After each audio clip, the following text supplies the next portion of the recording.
You know, it's funny, growing up around my dad and his friends, including Ry Cooder. He worked with Ry Cooder a lot. An amazing guitar player, you know, folk rock guitar player who plays all styles. But growing up with those cats, man, like open tuning and finger picking and slide, it was just a natural part of the guitar, you know, like it wasn't what you did all the time, but it was just, you know, like 50% of the time it was just like just a totally natural part of playing the guitar.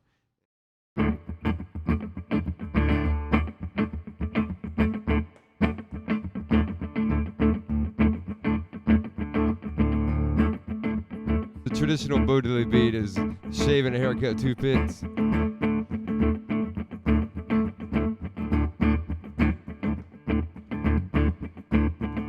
But I like displacing the one.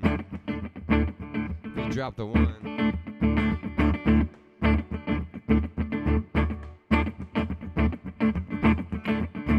And you hold that triplet over. It creates a good tension.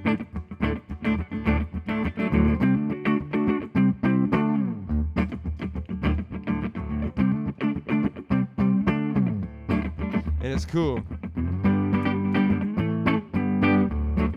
Dad showed me how to make an open tuning bar chord. And it's cool because that when you're in open playing some Bo Diddley, you know, that gives you the concept of the octave, the 12th fret. I'm talking about a little kid, you know, I was like 4 or 5 years old.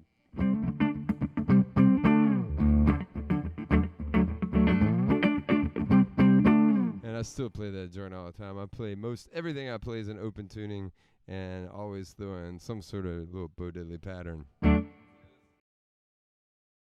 My dad and his friends, man, growing up in Memphis, they were so lucky to know Furry Lewis, a great Memphis country blues guitar player. And one of his great songs was Casey Jones Blues in open G tuning. And we were both, my brother and I were really, you know, young kids playing around. I knew I wanted to play guitar. But my younger brother, Cody, man, he was so talented. He picked it up way faster than I did. And he was playing Casey Jones by the time he was like 5.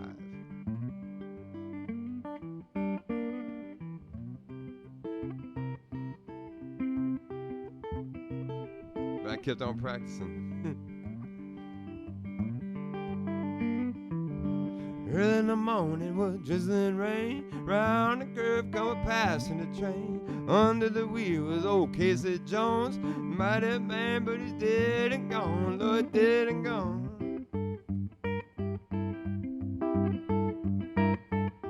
Mighty man, but he's dead and gone.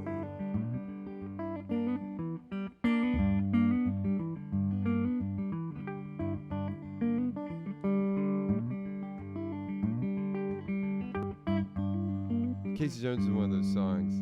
It's funny, back home, like I said, everybody plays different versions of the same tune, you know.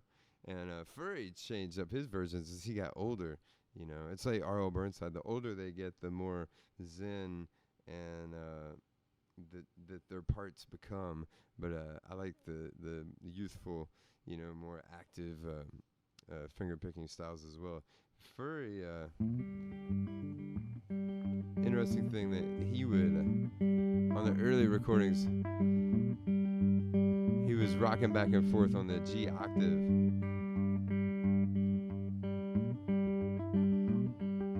Which is a unique sound. A lot of cats in Memphis do the 1-5.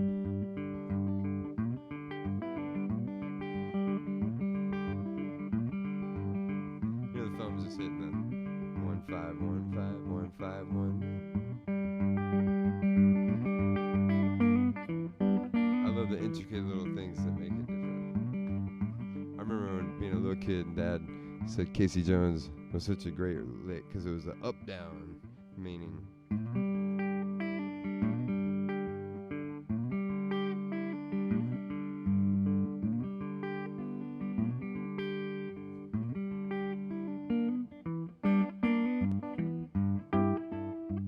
Another thing, when you go to the 4 chord, a lot of times cats will hold that 1 under the 4 chord. When you listen to the Furry records, especially later in life, he did that. He did that at 5 underneath, which doesn't work well with a band. But if you're solo, you can get it done. So.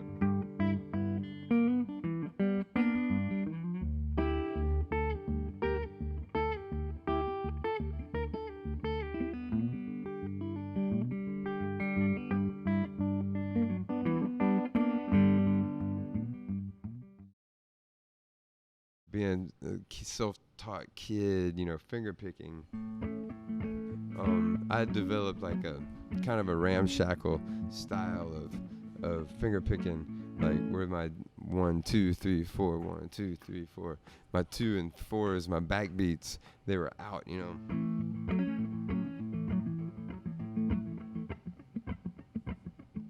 Where like the 1 was just hitting.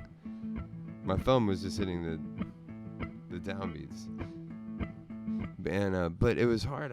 Once I started studying Doc Watson and Mississippi John Hurt, I realized that I just couldn't get all the information out. But when I realized studying Mississippi John Hurt that you gotta alternate your thumb to get all that information out there, it totally, because I was going and almost like doing an alternate picking with my fingers, with my thumb hitting the lower notes. And but it's just not enough, man.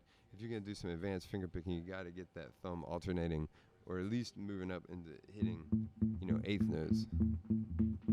But Mississippi John Hurt, I'll play Candyman, which is a great example of what got me, just broke the code for me, and opened up my hand.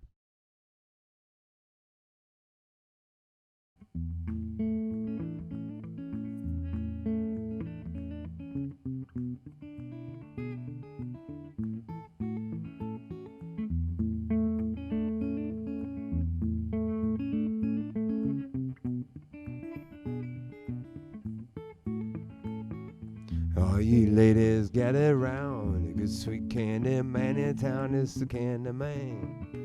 Candyman, he got candies 9 inches long, so fast hot butter cone, it's the Candyman. Candyman.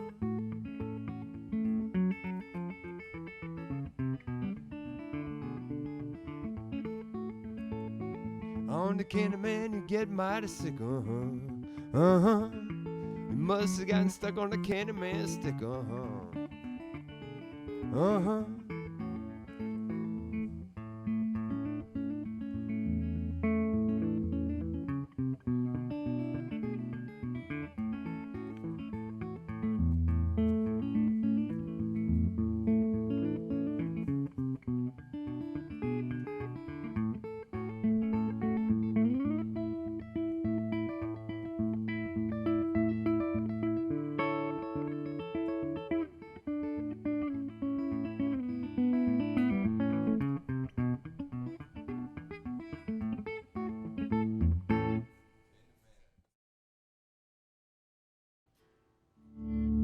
There's a lot of great guitar players in North Mississippi growing up, in the mid-'90s. There's R.L. Burnside, Junior Kimbrough, but the king of them was Fred McDowell, and he passed before I was born.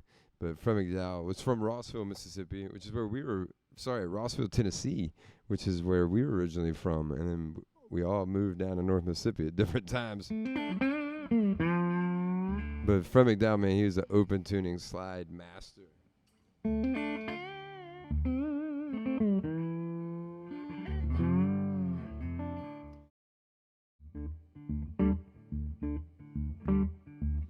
Lord, Lord, the 61 highway is the longest road I know.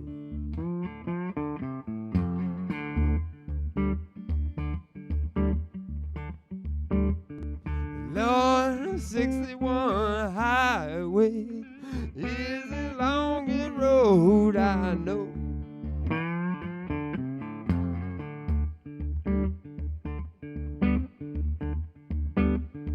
She run from New York City down the Gulf of Mexico. That riff. So tough. Back in 94, 95, 96. All those Fred McDowells.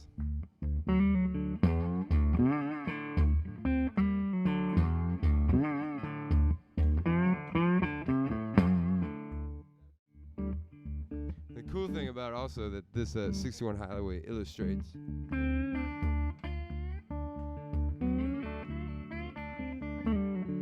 is that Fred stays on the one, that open drone. Even though, like, right here is clearly playing the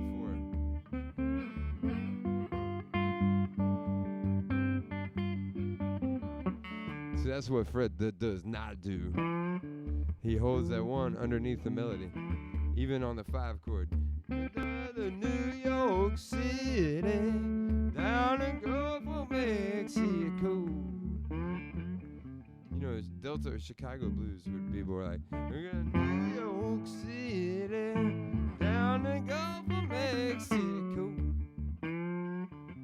But Fred or Junior or RL, they would just keep that 1. Furry Lewis too.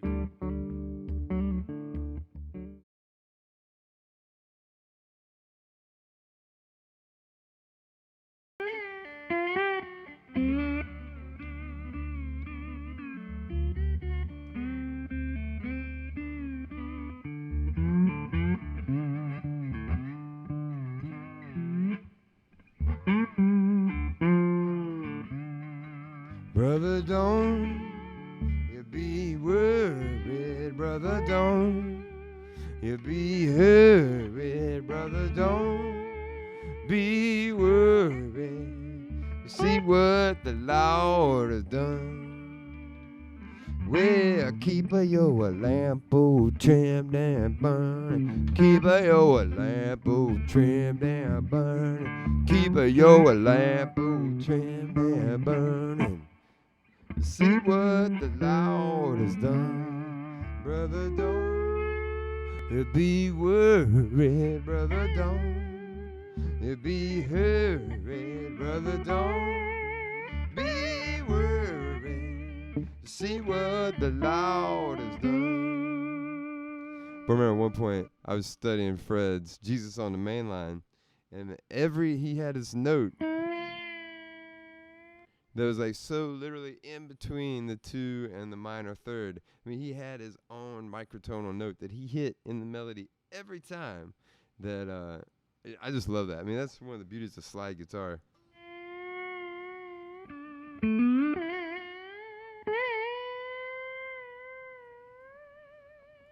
You got all that emotion in there.